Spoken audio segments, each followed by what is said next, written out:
Tem um trecho de Pequenos Incêndios por Toda Parte, que a protagonista, chamada Mia, tá na Universidade de Artes, e quando ela vai ter aula de fotografia com uma mulher, uma fotógrafa super renomada e conhecida, essa fotógrafa entra pela primeira vez em sala de aula, coloca num projetor algumas fotos super famosas e deixa cada uma das fotos de 5 a 10 minutos, por 5 a 10 minutos. E isso impacta de uma maneira os alunos, porque a professora não fala nada, só deixa aquelas fotos lá paradas, sem nenhuma interferência externa. E a Mia vai vendo aquelas fotos e vai percebendo que as fotos tomam até um contorno diferente. Lembram ela de coisas diferentes e detalhes novos começam a aparecer. E como que isso muda a relação dela com a fotografia e com os olhares. E eu fiquei lembrando de um poema da Ana Cristina César que fala mais ou menos assim: olho muito tempo um corpo de um poema, até perder de vista o que é corpo e sentir dentre os dentes um filete de sangue nas gengivas. Percebam como o corpo do poema só vai sair, o poema só vai sair se ela sentir por entre os dentes, depois de muito olhar e perder de vista o que é corpo, um filete de sangue nas gengivas. E eu fiquei pensando, então a gente precisa falar sobre o olhar e de como o seu olhar e o olhar do escritor pode mudar a sua relação com a literatura, a sua relação com os livros e também a história que está sendo contada. Quantas vezes a gente não se identifica com o olhar do escritor sobre alguma coisa, ou quantas vezes a gente não olha de um jeito diferente porque o olhar do escritor nos mostrou isso, porque o escritor chegou e deu um tapa na tua cara, assim, ó, até você perder de vista o que era corpo e sentir um filete de sangue nas gengivas. Como se o livro fosse, às vezes, um professor que entra em sala de aula e te coloca uma fotografia que você já conhece, uma história que você já conhece, mas durante tanto tempo que o seu olhar vai pegando cada um desses detalhes. Acho que a gente vai precisar falar um pouquinho mais sobre isso. No discurso do Nobel, do prêmio Nobel, a escritora do A Guerra Não Tem Rosto de Mulher, ela cita um outro escritor falando que ele se dizia que era um escritor caneta e que ela se descrevia mais como uma escritora ouvido, no sentido de que ela sempre andava pelas ruas ou pelos lugares captando frases, expressões, gestos e tudo mais e aplicava aquilo na sua literatura. Isso me fez pensar também justamente sobre esse olhar que o escritor precisa ter para passar pra gente dentro do livro e que também pode influenciar ali no olhar que a gente também vai levar para aquilo. E aí, eu fui reler um livro da jornalista Eliane Brum, que pra mim é uma das minhas jornalistas preferidas, né? É uma das melhores jornalistas que o Brasil já teve, e que tem uma vertente do que a gente chama de jornalismo literário, que é basicamente você colocar preceitos narrativos, talvez numa história um pouco ficcional, mas não exatamente, mas você ter esse olhar que foca mais na narração, na narrativa da história, do que nos fatos em si, né? E que tem esse viés aí que a gente chama de literário, para dar essa ideia de literatura. E ela tem um livro que eu li na época da faculdade, né? Porque, pra quem não sabe, eu sou jornalista de formação, que chama A Vida Que Ninguém Vê. E eu fui reler esse livro pra falar com vocês, pra fazer esse vídeo de hoje, né? Que ela já fala assim, ó, por exemplo, no prólogo, né? Olhar significa sentir o cheiro, tocar as diferentes texturas, perceber os gestos, as hesitações, os detalhes, aprender as outras expressões do que somos. Metade, talvez menos de uma reportagem é o dito, a outra metade o percebido. Olhar é um ato de silêncio. E isso não se aplica apenas para reportagem, né? Mas também para as narrativas da literatura e dos livros que a gente lê. Em A Vida Que Ninguém Vê, eu vou até... É a história de pessoas desconhecidas e que talvez a gente desse pouca importância, mas é a história delas que saía numa coluna do Zero Hora, que é um jornal do Sul que a Eliane escrevia, né? E aí ela fala sobre, por exemplo, né, essa coisa de transformar todo Zé em Ulisses, que da Ilíada, né, essa ideia de transformar todo Zé, que é uma expressão que a gente usa, né, pra falar qualquer pessoa, ai, Zezinho, ai, o Zé, para se transformar num ser mitológico, num ser que vai fazer né, uma Ilíada, uma Odisseia acontecer. Porque a Eliane, ela não é só a favor dessa reportagem e desse texto que olha dessa maneira, e é um olhar que dói, né? Porque quando você, ela até fala isso no livro, quando você se predispõe a olhar de uma maneira diferente para as coisas, você não sabe o que vai vir. E se você não sabe, dá medo, né? E a gente também tem uma mania de achar o medo ruim e querer tirar completamente o medo e ficar apático perante a situação. E aí eu venho com a pergunta: quantas vezes você não leu um livro sobre alguma coisa que tinha um olhar sobre aquilo e de repente, depois que você leu aquele livro, você passou a ter aquele olhar sobre aquilo também? Ou você começou a olhar de uma maneira diferente para aquela narrativa? Então, assim, se você lê um livro que fala sobre os israelenses, você vai ver de uma maneira diferente os israelenses depois que você lê aquele livro. Se você lê um livro sobre indianos, sobre um romance que se passa na Índia, você vai ler de uma maneira diferente o povo indiano, e possivelmente vai até perder preceitos e preconceitos que você tinha na sua cabeça em relação a várias coisas. E por isso que muita militância, muita discussão e debate de questões de preconceito, questões raciais, etc., xenofóbicos, enfim, levam como base a literatura e o livro, porque assim a gente consegue criar esse exercício de empatia, esse olhar diferenciado. E por isso que falam que nós que somos leitores somos mais empáticos, né? Porque a gente entra naquele livro de tal maneira que a gente começa a olhar daquele jeito, né? E por isso que eu sempre digo que se o livro não pegou você ainda, se você não gosta de ler, talvez é porque você ainda não deu match com algum olhar, né? Uma hora vai vir um livro que vai funcionar dentro do seu olhar e que vai ser legal com isso, sabe?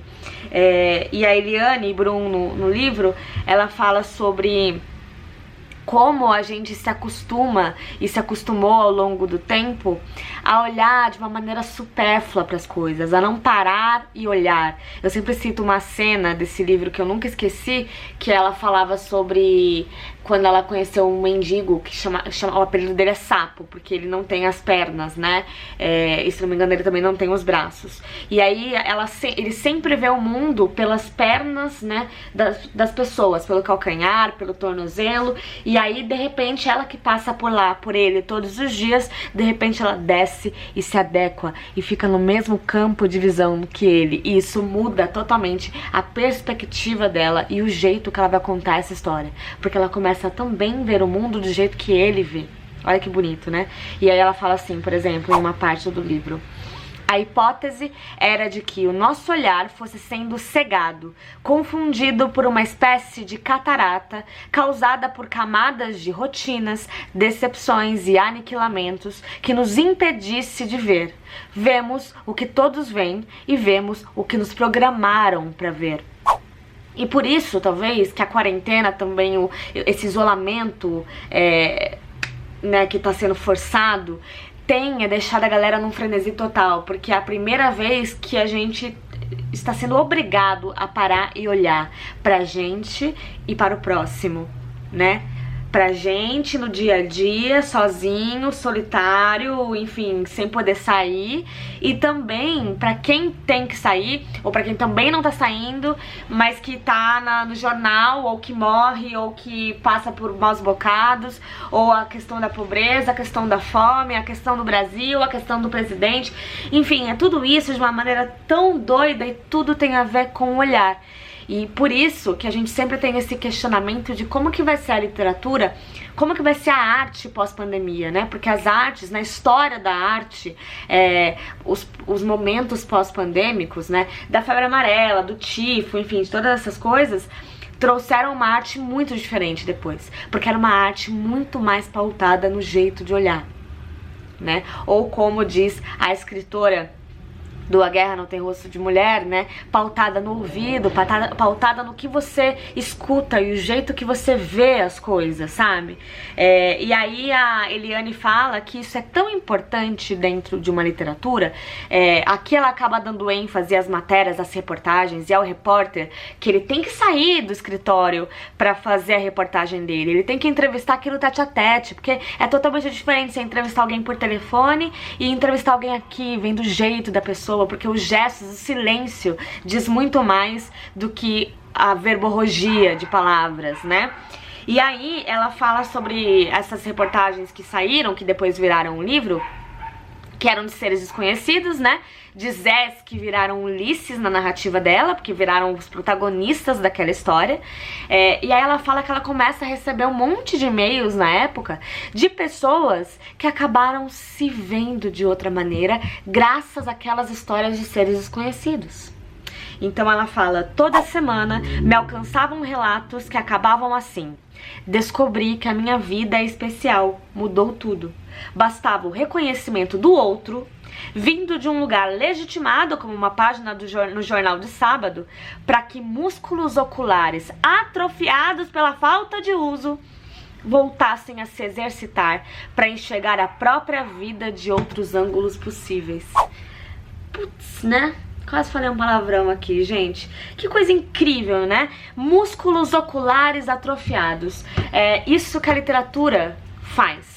É isso que um bom texto faz com você, que tá aí me vendo.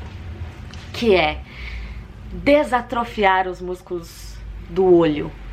Porque a gente tá acostumado a um esquema de não enxergar o outro, não enxergar quem tá além da gente, quem tá fora da nossa zona aqui de conforto ou do que a gente conhece. A gente não quer porque dá trabalho ir além, dá trabalho conhecer o outro, e dói, né? Dói muito você ter que conhecer o outro, você sair da sua zona de conforto.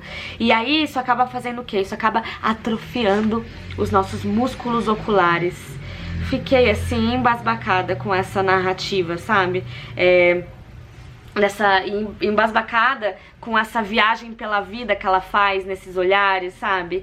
E reler foi também muito novo pra mim, porque eu era super novinha, eu tava no primeiro ano da faculdade, então acho que eu tinha 17 anos, 18 anos, e aí agora, 10 anos depois, aí eu relei isso e enxergar de novo outras coisas, e olhar de novo com outras perspectivas, né, o mundo. E até o jeito, né, tem um personagem, por exemplo, que a reportagem chama justamente História de um Olhar. E aí ela fala: Israel estava todo dentro do olhar da professora, e o olhar começou a se espalhar, se expandir e engolfou toda a sala de aula.